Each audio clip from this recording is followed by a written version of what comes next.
वो देश में से एक है जो कभी सोने की चिड़िया कहलाता था।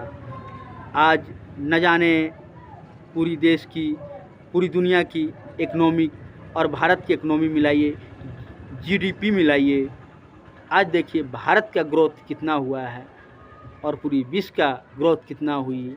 आज पाकिस्तान का हालात देखिए, दिन प्रतिदिन गिरते जा रहा है। श्रीलंका का हालात देखिए, दिन प्रतिदिन गिरते जा रहा है। हमारे देश में कई ऐसे प्राइम मिनिस्टर आए और चले गए, कई तो गोली की शिकार हुई, कई तो हार्ट अटैक का शिकार हुई और कई तो बम ब्लास्ट में मारे गए। हमारे देश में ऐसे भी दिन थे कभी जो दिनचर्या कहलाया जाता था। समय का मोहत और समय का परिवर्तन, आज भी लोग सुबह उठने के लिए अलार्म के लोग प्रयोग करते हैं, जबकि पुराने युग में लोग मुर्गे की बात सुन करके उठा करते थे। आज लोग अलार्म से लोग सुबह जग जाते हैं। लोग सुबह मुर्गे की बाग नहीं, अलार्म से जगते हैं। मस्जिद की अजान से नहीं, आजकल लोग इम्पोर्टेंट हो चुका है, टेक्निकल युग हो चुका है।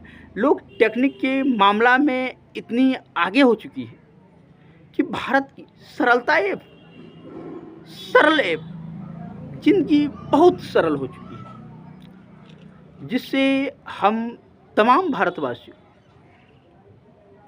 मैं पूरे विश्व की बात कहता हूँ और अपनी भारत की बात कहता हूँ, भारत की मातृभूमि, नमन करता हूँ मैं भारत जैसे देश की, कि अपने देश में कुछ न कुछ बदलाव तो होते ही रहता है और कुछ न कुछ हुआ है और धीरे धीरे बदला है। आज प्रगति के ओर भाग रहा है भारत, प्रगति के रास्ता पर चल रहा है भारत। जो कभी हम हाईवे की रोड सोचे भी नहीं थे, देखे भी नहीं थे, जो यहाँ के लोग, जो लोग ऐसा भी कोई किसी को अगर कहते थे कि 4 लाइन, आज तो 4 लाइन एक सबकी जुबान पर हो चुकी है। जो एक अंगूठा छाप है वो भी जानता है 4 लाइन। जो एक महिला है जो घर से बाहर नहीं निकली कभी, उसको भी कभी ना कभी 4 लाइन देख ही लिया। अब दरभंगा के रूट में निकले तो 4 लाइन, मुजफ्फरपुर रूट निकला तो 4 लाइन, यहाँ के रूट निकला तो 4 लाइन, आने कहीं ना कहीं 4 लाइन।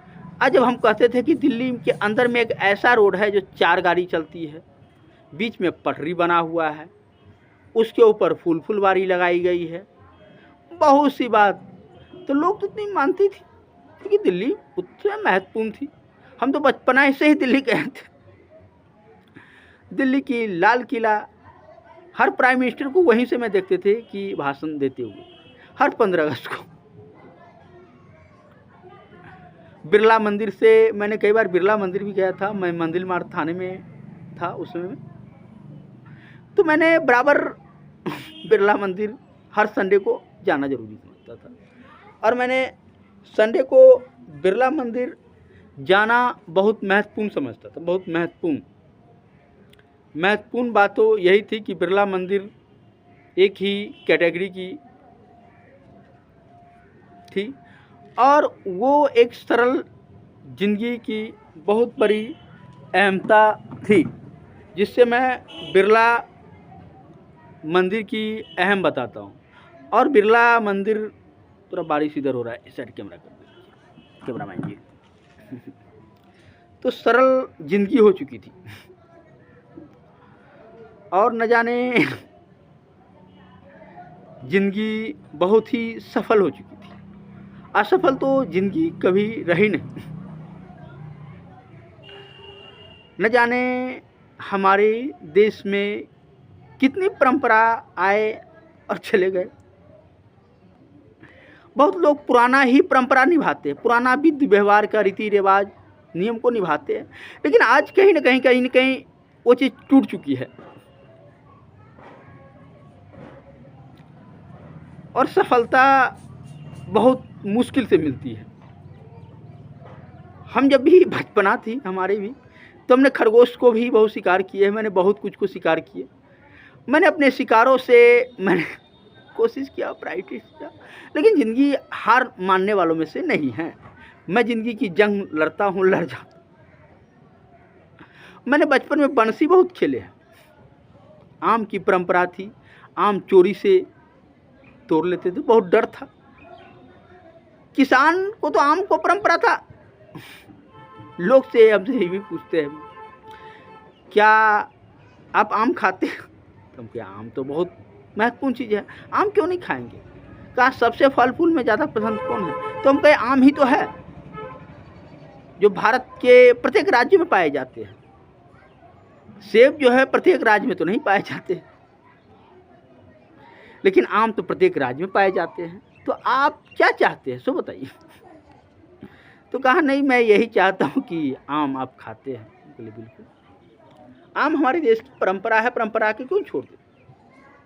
मैंगो जूस, माजा, अब तो बहुत सारे कुछ आर्टिफिशियल आ रही है।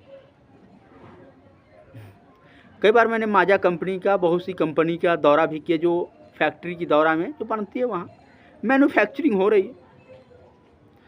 तो यहाँ भी गए, मैंने बहुत जगह दौरा करते थे। मैंने बहुत सी ITI वालों से भी बात करी है, तो बताया कि बिहार में भी उद्योग का कमी है। मैंने कहा कोई बात नहीं, कहीं ना कहीं मिल जाती है। अभी मैंने कई दिन पहले दौरा किया था मैं, कि 2-3 चीज़ पर हम लड़ रहे हैं कि बिहार में एक शिक्षा और एक बेरोजगारी, एक वृद्धा पेंशन बहुत कमी है। जो वृद्धा पेंशन 400 रुपया तो आजकल भीख है, और उस भीख को लेकर के क्या फायदा? नीतीश कुमार को इस पर सोचना चाहिए था कि 400 रुपया क्या है, भीख है। 400 ये लगाया तो 400, 200, 400 वो भी लगाता। ये कम से कम 1000 रुपया ये लगाया तो 1000 रुपया वो भी लगाता, केंद्र भी तो 2000 होता। तो यह आपके ऊपर है कि केंद्र कितना दे सकता है, एक कितना दे सकता है, तो इसके अनुसार आप चलिए। बेरोजगारी इतनी है कि बिहार के ट्रेन में देखते हैं भीड़ इतनी। जो बिहारियों लोग न, बिहार के लोग बिहारियों कहलाना अपमान की बात नहीं, मैं अभिमान की बात है। दुनिया की विभिन्न देशों में, विभिन्न मुल्कों में भी बिहार के लोग बसे हुए, बिहार के लोग प्राइम मिनिस्टर तक है, देश की पर राजगद्दी पर बैठते। अब समझ सकते हैं, देश की राजा जब हो सकती है हमारे बिहार के लोग, क्या नहीं हो सकती। तो ऐसे देश में हमारी भारत की जो पैदा हुई,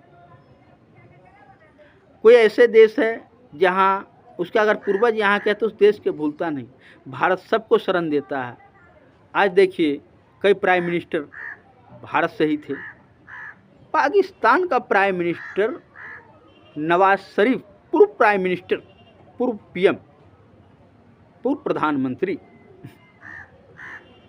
हिंदी ही ज़्यादा कर लोग समझते हैं, इंग्लिश तो वो भी भारत के ही थे, दिल्ली के थे, दरियागंज के थे, परवेज मुशर्रफ यहीं के थे। लेकिन क्या है, वो भारतीय पर हमला बोल दिया। अब क्या करो, कारगिल क्षेत्र में, लेकिन कारगिल में तो दिया जवाब। इसलिए कहते हैं तमाम भारतवासियों से, संभल कर चलो, संभल के रहो, अच्छा से रहो। यही कहते ही जय हिंद, जय भारत।